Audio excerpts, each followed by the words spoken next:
ele está nos chamando de ou você se resolve, ou a tua inutilidade te corromperá tal fato que você, além de pro Gehenna, validará a tua invalidez de uma vez por todas. Ou você para aquilo que está destruindo aquilo quem você é, e o que você é para com os outros, ou aquilo te levará às últimas consequências. E você, de fato, receberá as últimas dos méritos de um inútil e de um perigoso ao todo, aos seus semelhantes, aos seus irmãos. Que era o Gehenna. O Gehenna simbolizava aquele fulano que chegou na máxima da indignidade e da inconvivência, da incapacidade de conviver com o alheio, na maldição máxima daqueles que estão em volta e diante do divino, que quer a comunidade, que você não respeitou e você prejudicou. Então, continua aqui, né? Jesus continua aqui. Jesus Cristo e o divórcio. Por que tem que falar de divórcio? Porque dentro desse período era muito discutido diante da tribuna de como tratar o divórcio. Aí tinha a escola de Shammai, tinha a escola de Hillel, que falava, é com mais misericórdia, com mais justiça que se julga a causa de divórcio, com mais, enfim, com mais tato, com menos, se traiu, acabou, qual. Então era o esquema que Jesus ainda tinha que falar, né? Mas vamos lá. Também foi dito, aquele que repudiar sua mulher, dê-lhe carta de divórcio, né? Eu, porém, vos digo que todo aquele que repudiar sua mulher, a não ser por causa de fornicação, cara, não tem nem condição, cara. Cara, se for fornicação, essa fornicação pode ser a fornicação prenupcial, né? Não é pós-nupcial, não, porque a pós-nupcial era a morte.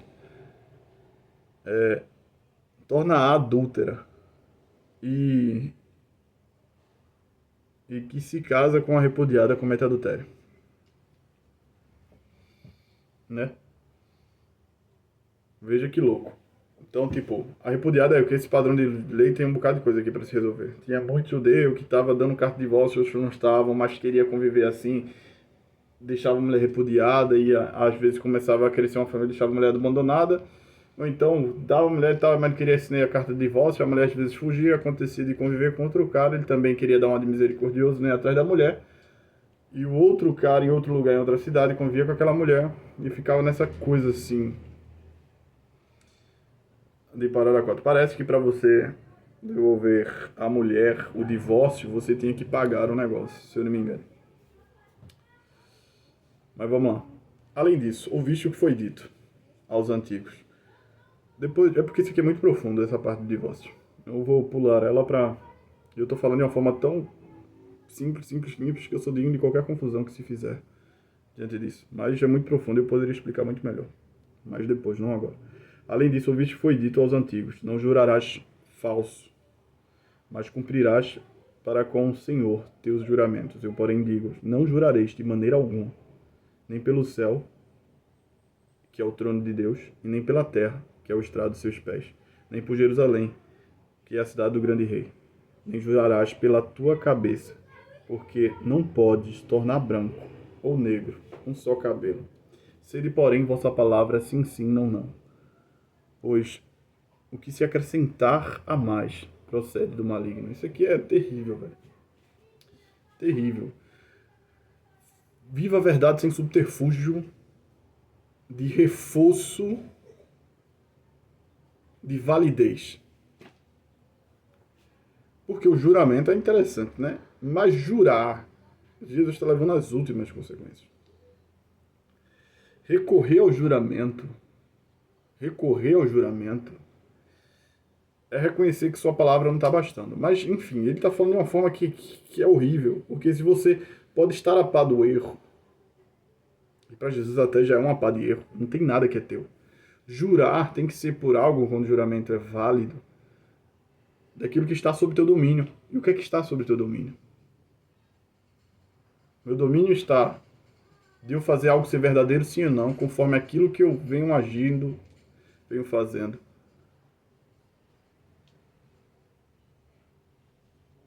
É melhor adotar a suficiência das palavras do que recorrer a esse tipo de subterfúgio validativo para as palavras. Para não haver risco de nada, de se comprometer a esse engano de que dar as coisas que não te pertencem, que é tudo do divino, sobre o divino e para Deus, né? A única capacidade que de fato você tem é de que se tua palavra tem valor sim ou não, à medida de que você mesmo respeita isso e faz valer esse respeito. Isso é mais pesado do que se encostar em juramentos para validez.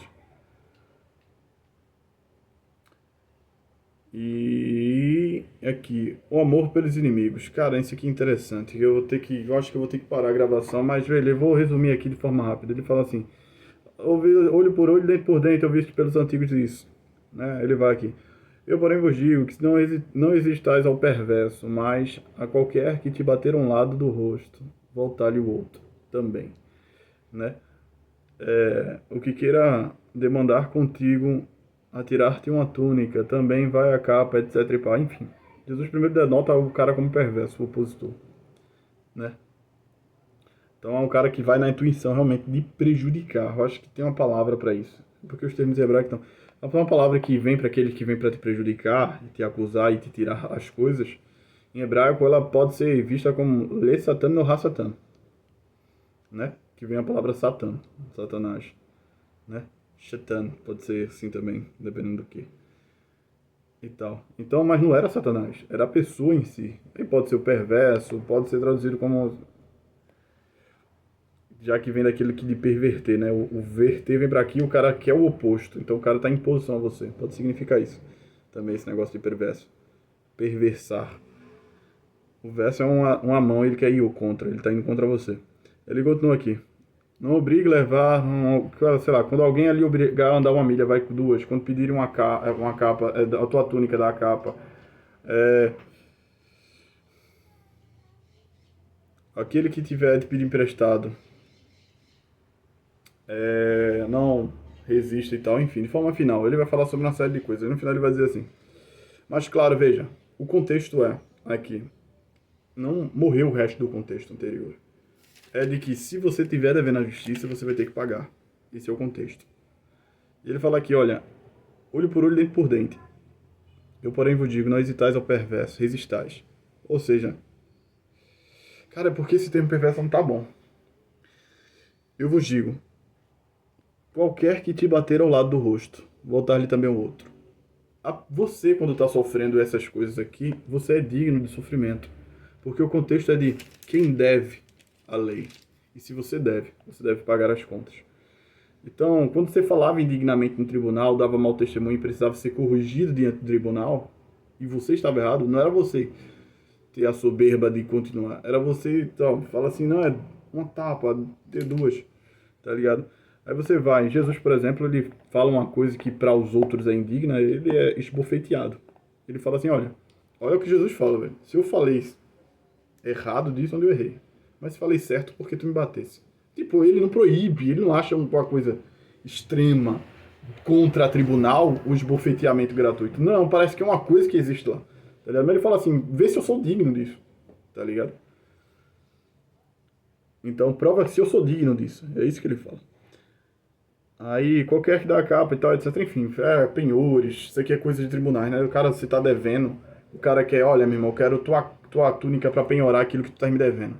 Ou tu vai ter que fazer o quê? Vai dar a túnica chorando? Não. Tu vai, eita, poxa, realmente, tô lascado. Toma a capa também, meu patrão.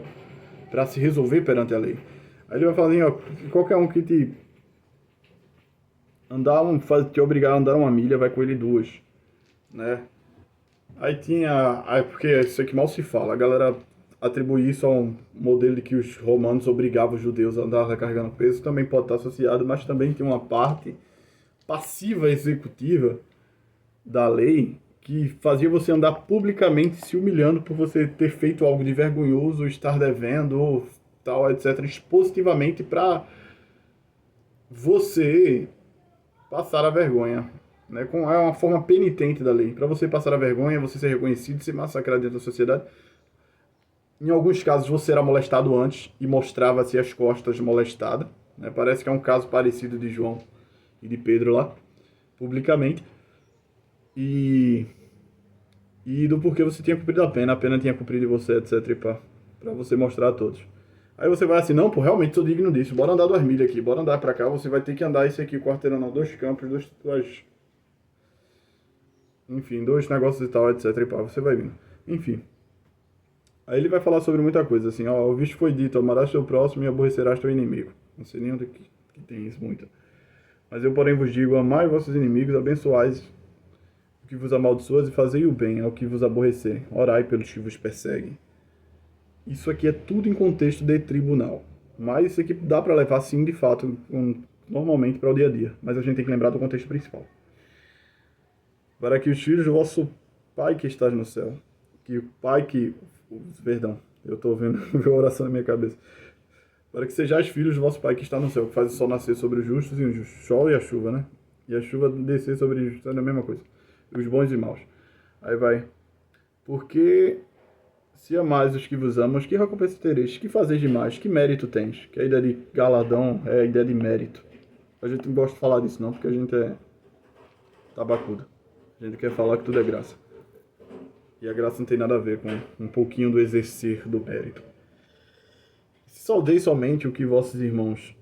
Só se vocês salvam os vossos irmãos simplesmente, o que fazer demais? Ou seja, Jesus vai agora, Jesus está saindo um pouco da questão da tribuna e indo para o corriqueiro, para o comum.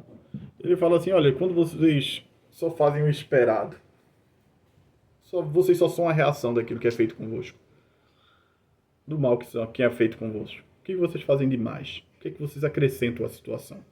É aquilo que já se espera. Que mérito tens? Que galardão tem? O que você quer aqui presente? O que você fez que se destacou? Tá ligado? De forma geral. Mas é bom lembrar. Eu só queria lembrar que isso é sobre justiça. Não tem qualquer outra coisa que não venha a ser isso. E eu queria dizer também que isso é sobre justiça quando você deve. Mas quando o outro estiver devendo a justiça, você vai querer que o outro vá andar 2 milhas ao invés de 1? Você vai querer que ele se ofereça assim? Cristo não. Cristo fala assim, se o outro é digno de 1 milha, deixa ele andar 1. Será bom se ele quiser andar 2. Mas seja exatamente como a lei pede, porque isso é injusto. Mas quando sou eu que me disponho a me limpar com a lei, fazendo o dobro das penitências estabelecidas por ela para me justificar, isso é sobre uma virtude minha. Isso é sobre o meu nível de justiça. Então, se o seu irmão que deve a justiça não tenha medo de pedir justiça, não pense que tudo é graça, a graça sem o consentimento da justiça, ela não presta. Em paralelo da bondade e da graça, na árvore da vida, no preceito judaico, não que eu concorde, está a justiça, como que fosse um equilíbrio da balança. A misericórdia e a bondade sem justiça, ela é tão prejudicial quanto um mal feito pode ser benéfico. O bem mal feito pode ser maléfico, né? Então, que a nossa graça sempre esteja acompanhado à luz da plena justiça.